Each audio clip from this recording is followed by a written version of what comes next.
Olá, sejam bem-vindos ao Jornal Neljus, o jornal feito por professores que fazem uma leitura das notícias que foram manchetes nos sites especializados de direito. E vamos então para as notícias dessa nossa quarta edição com a professora Tatiana Andrade. É com você, Tatiana. Olá, Cabezon. Vamos às notícias que foram destaque no mundo jurídico durante esta semana. Tribunal de Justiça de São Paulo condena a rede de salas de cinema a conceder 52 ingressos a cliente que ganhou promoção Canudo Mágico. Vereadores de Santa Catarina aprovam lei que proíbe cachorros de latir.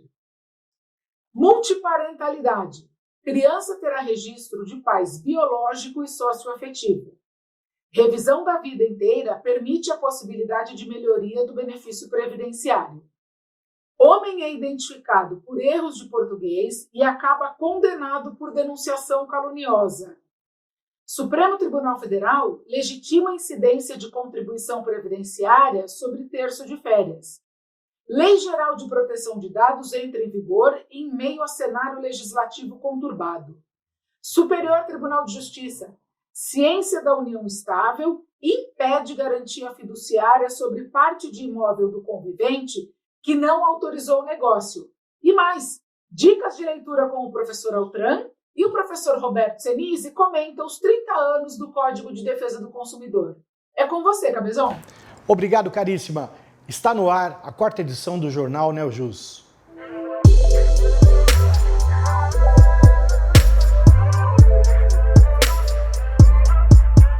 Multiparentalidade. Criança terá direito a registro tanto do pai biológico quanto o socioafetivo. E para comentar essa matéria, nós vamos chamar então a nossa professora de Biodireito, professora Carla Matucci. Professora Carla, como vai? Tudo bem? Professora, como que ficou esse caso? Então nós tínhamos um pai socioafetivo e aí teve uma investigação de paternidade e também foi acrescentada a paternidade biológica. Como que é, professora? Bom, essa semana houve uma decisão no âmbito ainda de primeiro grau, no Tribunal de Justiça do Rio Grande do Sul, em que a sentença determinou a inclusão da paternidade biológica junto com a paternidade socioafetiva. Já constava nos assentos de nascimento dessa criança a paternidade, mas era uma paternidade socioafetiva. Certo. E o pai biológico, sabendo, né, de que seria, né, o pai da criança, fez e realizou os exames de DNA e requereu a atualização dos assentos de nascimento. Mas, para tanto, ele queria que fosse retirada, né, e até então as decisões eram no sentido de que só se mantivesse uma, que fosse retirada aquela paternidade inserida nos assentos de nascimento. Mas, depois de estudos psicológicos, avaliações sociais, né, foi visto que isso seria um decréscimo para a criança. O Ministério Público foi contrário a essa circunstância de que houvesse uma multiparentalidade. Mas a decisão do juiz, uma decisão de extrema importância, levou em conta de que tudo isso fazia parte da questão do menor, do melhor interesse da criança. Certo. E tendo em vista o melhor interesse da criança, deixou consignado, foi determinada que não só constasse, mantivesse a paternidade já inserida, que era a socioafetiva, mas que também fosse inserida a paternidade biológica com a questão do vínculo dos avós paternos.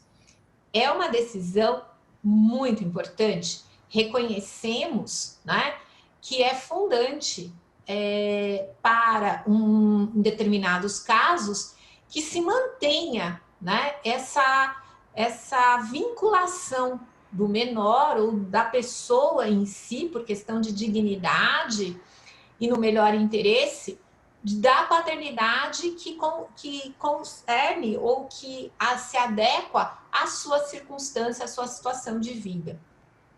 Estamos extremamente felizes com esse reconhecimento pioneiro do tribunal. É isso. Ok, professora, muito obrigado. Bom, é importante dizer, né, quem é pai? É quem cuida. Quem é pai? Quem tem o DNA da criança, né, na sua constituição molecular. Então, é sempre uma discussão muito interessante, porque a criança acaba estabelecendo laços afetivos com quem cuidou dela. E ela sempre teve aquela pessoa como pai, né? Enfim, muito interessante, são os novos ventos da modernidade, né? Muito bem, mudando de assunto, né, nós vamos aqui então agora tratar de um caso bem curioso. A rede de cinema, Cinemark, né, a rede de salas de cinema, ela foi condenada a franquear 52 ingressos a um cliente que acabou ganhando a promoção Canudo Mágico. Muito bem, então, sobre esse caso, vamos chamar então o nosso querido professor José Geraldo Brito Filomeno. Professor Filomeno, saudações, tudo bem, professor? Professor, quer dizer então que a rede Cinemark foi condenada, né? Então, o que estava por trás dessa condenação? O que estava nos bastidores, professor? Essa decisão é corretíssima da 39ª Câmara de Direito Privado do Tribunal de Justiça do Estado de São Paulo, no sentido de que um consumidor de uma empresa, uma rede de cinemas, ganhou uma promoção, segundo a qual, se ele conseguisse transformar o canudinho do refrigerante do combo que ele comprou numa outra cor, que o canudinho era branco, ele ganharia 52 ingressos ao longo do ano. Certo. E não foi atendido, ingressou com ação e o tribunal entendeu que realmente cabe, à vista do artigo 30 do Código do Consumidor, segundo o qual toda informação e publicidade suficientemente precisa, veiculada por qualquer forma ou meio de comunicação com relação ao produto e serviços oferecidos ou apresentados, obriga o fornecedor que a fizer veicular ou dela se utilizar e integra o contrato que vier a ser celebrado. É aquele velho ditado, não é? Promessa é dívida. A oferta e a publicidade vinculam o fornecedor na medida em que ele coloca a público uma determinada proposta, isso da nomenclatura até do Código Comercial 1850, é a proposta, né? A oferta, hoje no Código do Consumidor. Então, realmente, correta a decisão de acordo com o princípio da vinculação da oferta e da publicidade do Código de Defesa do Consumidor. Muito bem, professor, muito obrigado. Eu queria até aproveitar a oportunidade e dizer que nessa semana, tanto no dia 9 como no dia 10 de setembro, ou seja, na quarta e na quinta-feira, o professor José Geraldo Brito Filomeno, ele vai estar participando de 2 eventos. Na quarta-feira, numa live lá no Banco Itaú, em comemoração a 30 anos do CDC, tá? Que pode participar quem quiser, evento gratuito das 10 às 11h30. Basta entrar nesse site aqui que nós vamos colocar para vocês, que é o live30cdc.com.br. E na quinta-feira ele vai participar também de um evento coletivo junto com grandes nomes do direito do consumidor na Escola de Proteção e Defesa do Consumidor, né, na EPDC, que é uma escola que é ligada ao PROCON. Então, será um evento também no período matutino, das 9h30 ao meio-dia, com vários painéis.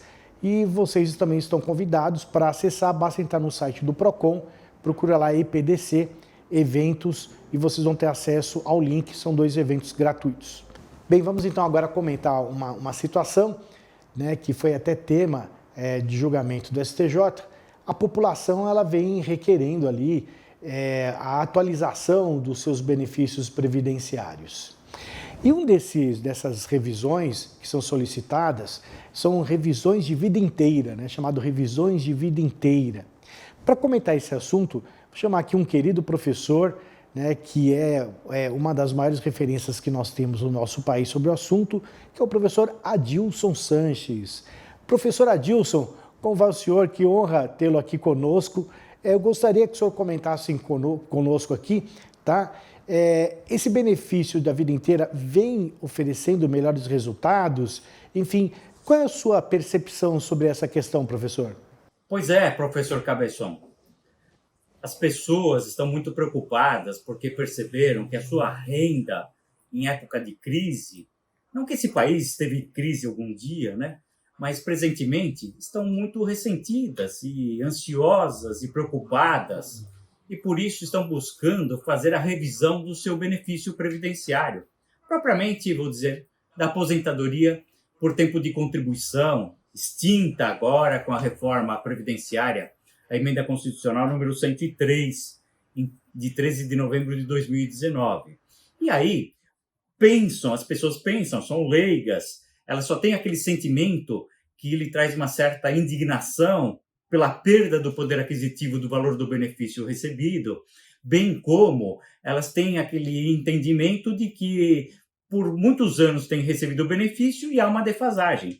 De fato, há uma defasagem, né? Verdade. Porque há uma perda do poder aquisitivo, o valor da moeda não é o mesmo. As pessoas sentem isso, basta ir na feira, todo mundo sabe disso, basta comprar, ultimamente, alimentação, o preço dos alimentos subiu bastante. Só no mercado. Então, procuram fazer a revisão, mas não tem a ideia, a dimensão do que seja uma revisão.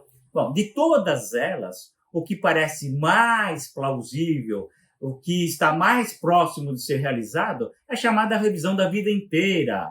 Ou seja, a pessoa que se aposentou, ela teve o cálculo do seu benefício de julho de 94 para cá, utilizando os salários de contribuição de julho de 94 para cá. E aí a tese é o seguinte, devem ser apropriadas todos os salários de contribuição, inclusive anteriores a julho de 94, resultando numa média maior para fins de se fixar o salário de benefício e a renda mensal do benefício. Mas alerto, nem sempre isso será verdadeiro. Há necessidade de fazer uma simulação. Tá certo. Professor, muito obrigado pela participação, viu? Contaremos sempre agora com o professor Adilson Sanches, que integra o corpo docente do NeoJus, né, comentando aqui essas questões também de natureza previdenciária. Bom, vamos falar agora de um caso pitoresco, né? Nós tivemos uma situação em que um homem ele foi identificado pela prática de um crime de calúnia por conta dos habituais erros de português que ele comete, né, ao escrever. Para comentar esse caso, não poderia deixar de chamar aqui um querido amigo, que é também uma referência no direito penal, o professor Euro Bento Maciel. Professor Euro, me diga uma coisa, quer dizer então que o sujeito tinha prática, né, de ter um português ruim, escrevia ruim e por isso então acabou sendo detectado, identificado como o autor ali do crime de calúnia? O que aconteceu, professor? Dizem que não existe crime perfeito, e de fato não há mesmo. Esse caso de Santa Catarina, curiosíssimo por sinal, é a clara demonstração disso. Qual que é a situação fática? Pois bem, um pastor local, de uma igreja local, começou a receber cartas que lhe imputavam crimes. Essas cartas, inclusive, circularam e chegaram até ao Procurador-Geral de Justiça do Estado de Santa Catarina. Foi instaurado um inquérito, o pastor foi investigado.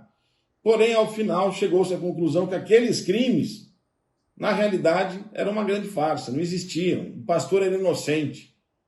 A partir daí, verificando cartas anteriores que lhe foram enviadas por fiéis, por pessoas que pediram desligamento da igreja, o pastor verificou a coincidência das letras entre uma carta e aquela apócrifa que lhe imputara crimes.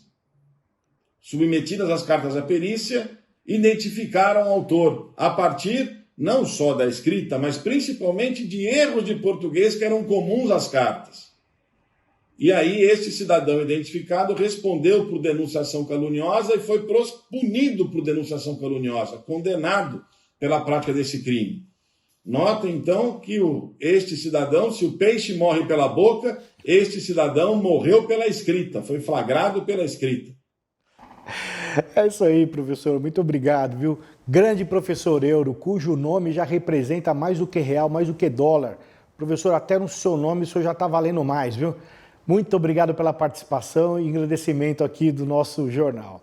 Bom, vamos falar então agora sobre uma questão que mexeu também ali com Santa Catarina. Estávamos falando desse caso da pessoa que foi localizada pelos erros de português e nós tivemos também na Câmara dos Vereadores uma grande confusão porque os vereadores promulgaram uma lei, eles acabaram votando e aprovando uma lei que proíbe cachorro de latir.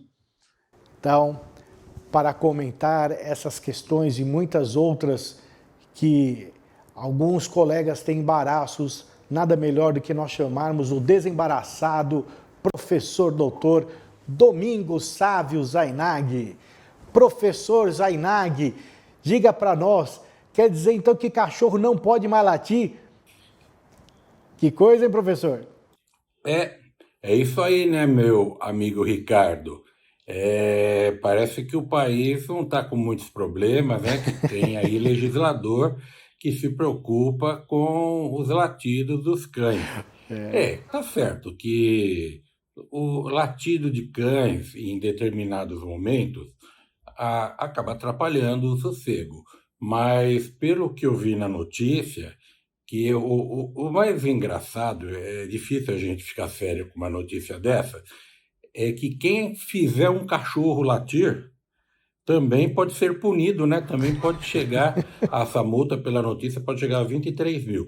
Então não basta os donos de cachorros ficarem atentos, porque, por exemplo, se alguém está andando na rua, tem um cachorro e você faz lá uma brincadeira com ele, ele vai latir, aí não para de latir, vai poder ter problemas com essa legislação dessa cidade que nós vimos aí na notícia. Mas que é engraçado né? Não dá para a gente falar de uma notícia dessas de uma forma mais séria. Por outro lado, para os donos de cães, você tem que ter realmente o chamado desconfiômetro, aquela história da alteridade. Se você não quer que te perturbe, não vá perturbar o seu vizinho. Por isso que em apartamentos, quem gosta de cães deve ter um cãozinho apropriado que não faça barulho o dia inteiro. Porque o que acontece? Tem donos de cães, a grande maioria sai de manhã para trabalhar, deixa o cão sozinho, o cão começa a latir o dia inteiro. Nessas situações, eu já vi casos de se contratar um adestrador que vai fazer com que o cão fique tranquilo. Agora, meu amigo, eu não tenho problemas, porque olha aqui o meu cãozinho, o Zai. O Zai não late, o Zai só fica assim, ó, resmungando. E ele é um cãozinho bonzinho, não é? Nós não vamos tomar multa, né? Não? Então tá bom. É isso, ó. Eu e o Zai vamos dar tchau pro pessoal até a próxima semana, meu amigo Ricardo. Olha, professor, que graça esse Zai, hein? E parece ser um bicho bem maroto, hein? Olha, eu vou falar uma coisa, eu tenho 2 pastores em casa, né? E quando eu vou passear com eles é uma latição na rua. Eu tava perdido, porque eu saí me multando direto, né? Porque passear com o cachorro grande, os outros ficam todos alvoroçados também, latindo, né? Mas eu vou ter que conversar com os meus cães também, enfim. A sorte é que o prefeito vetou esta lei, né? Vamos aguardar o desenrolar dos próximos capítulos, porque essa situação, ela promete ainda ter algumas repercussões. Duro, né, professor? As pessoas quererem regular fatos. Como o senhor disse, uma coisa é dentro do apartamento, outra coisa é um latido. Vou regular agora canto de pássaro. Vai ficar realmente o galo, né? O galo também está cantando e está acordando o povo muito cedo. Mas, vamos lá. Falando em reboliço, falando em confusão, em meio a um cenário turbulento, a Lei Geral de Proteção de Dados, ela entrou em vigor nessa semana. Para comentar conosco essa questão, eu vou chamar a nossa professora de Direito Digital, professora Rúbia Ferrão. Professora, enfim, a lei está vigindo, como é que está efetivamente a vigência da LGPD? Essa semana foi realmente muito empolgante para os profissionais de proteção de dados pessoais, porque nós tivemos uma definição sobre a vigência da Lei Geral de Proteção de Dados.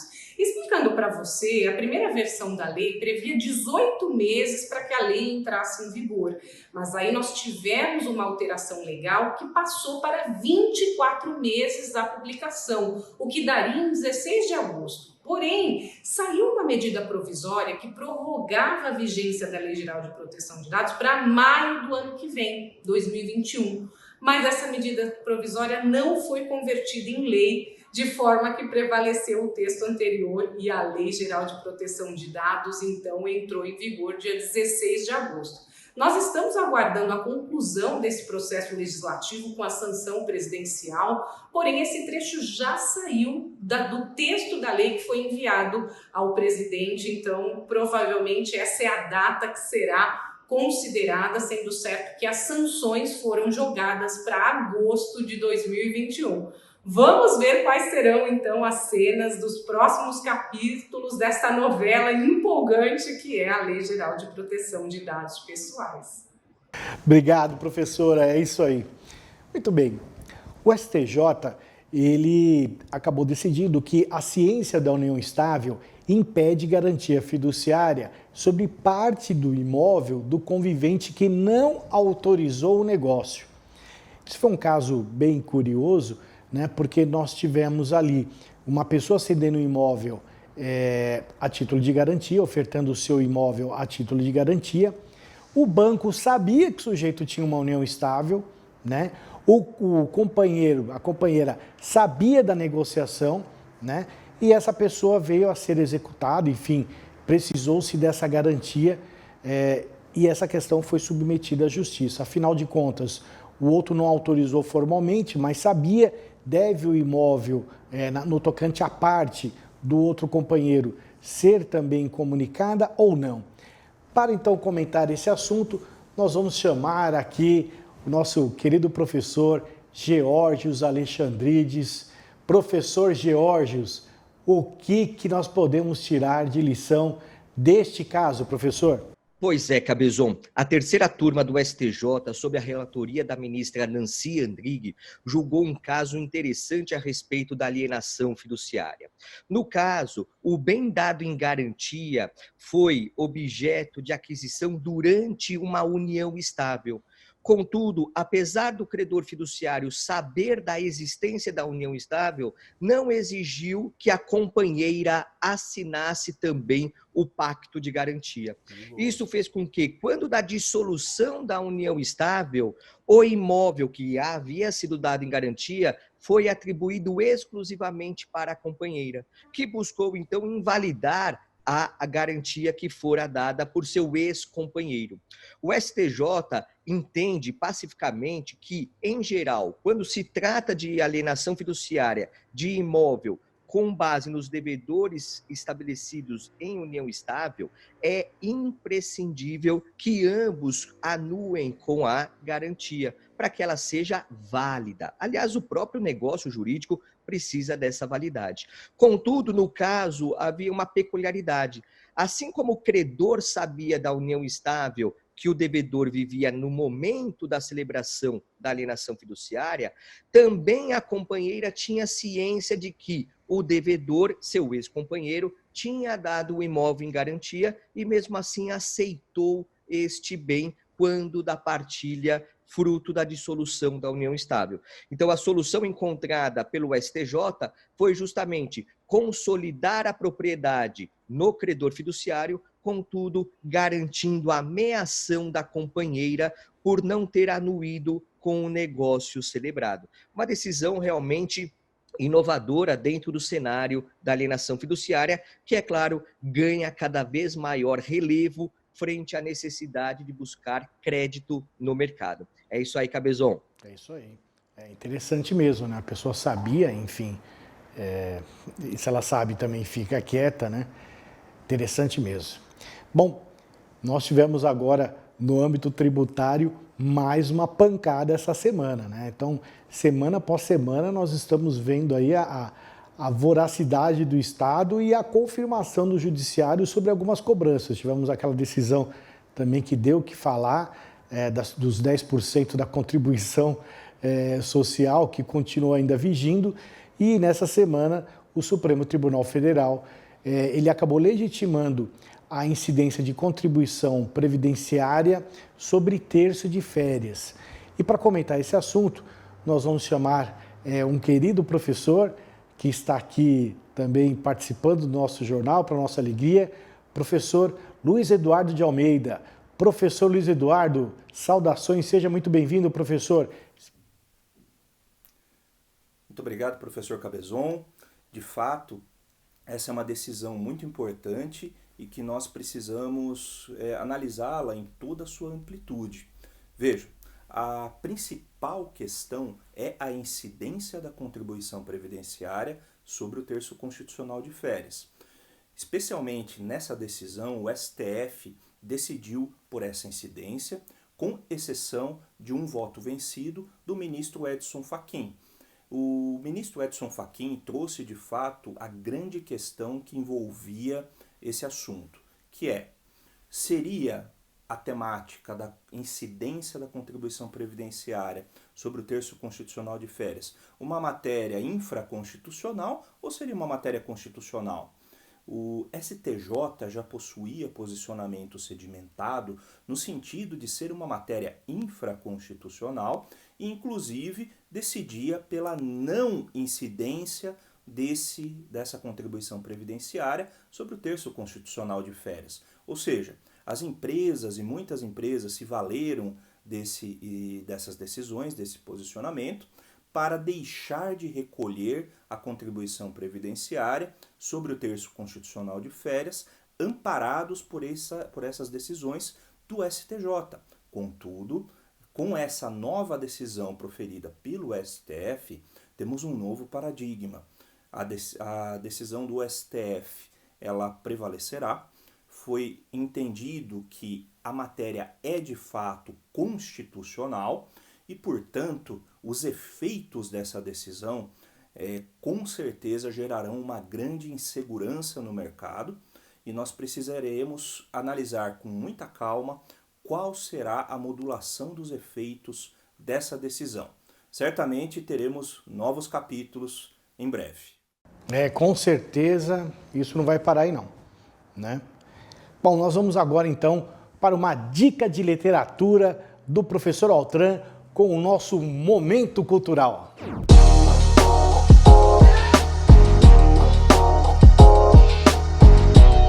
Olá, vamos então para a dica cultural da semana no JNJ.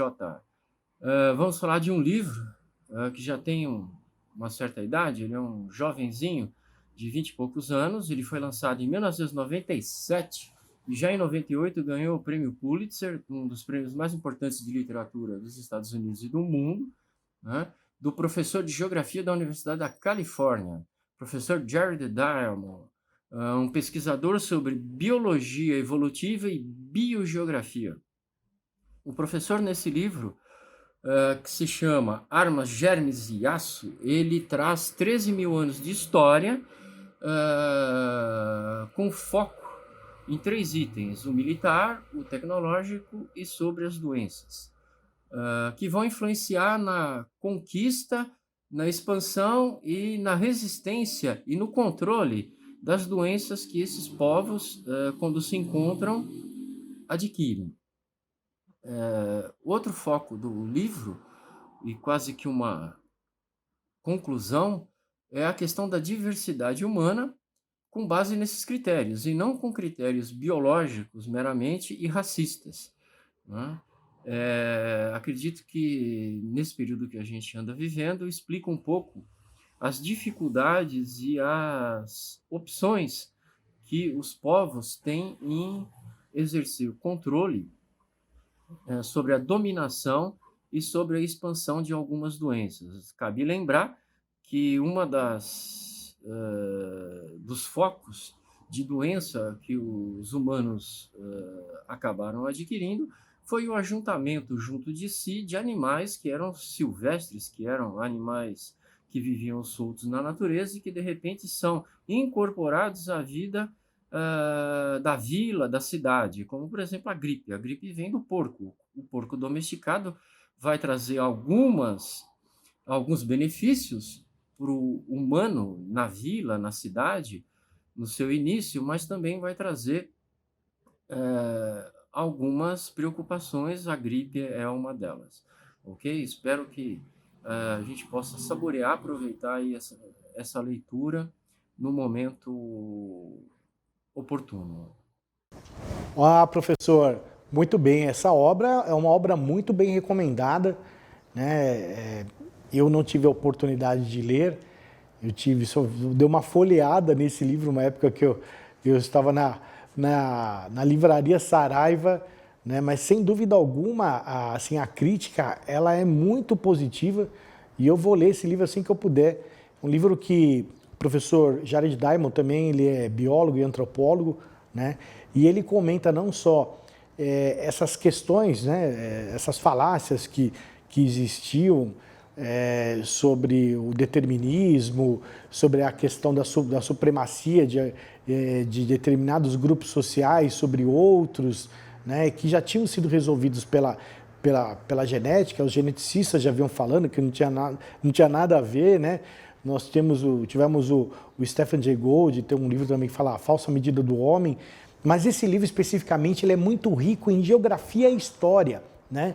Então realmente é um convite para que as pessoas possam acrescentar ali ao seu conhecimento uma série de dados super relevantes que hoje vem tomando os noticiários, né? A gente vem falando sobre a supremacia branca, sobre a opressão à mulher, sobre a opressão, vimos o Holocausto, né? A questão dos judeus, vimos tantas guerras aí que se dão por questão muitas vezes religiosas, deterministas. Então é um livro muito interessante que se um dia você puder ler, tá? Assim como eu, o faça, tá? Porque é um livro positivo. E para fechar então o nosso jornal com chave de ouro, nós estamos agora nesse mês de setembro comemorando 30 anos da promulgação da Lei 8.078 de 90, o conhecido Código de Proteção e Defesa do Consumidor para os íntimos, o CDC, né? E uma das pessoas que é muito íntima do CDC é o professor Roberto Senise Lisboa, o professor ali cujo nome, cujo conhecimento, a fama antecede, né?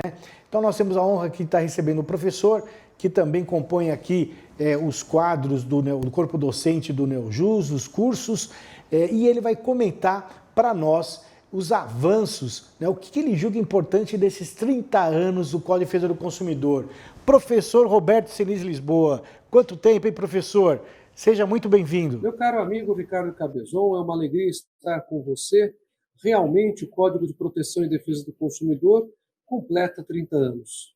E é motivo de muita festa, porque a nossa lei é considerada uma das leis que melhor protege o consumidor no mundo inteiro.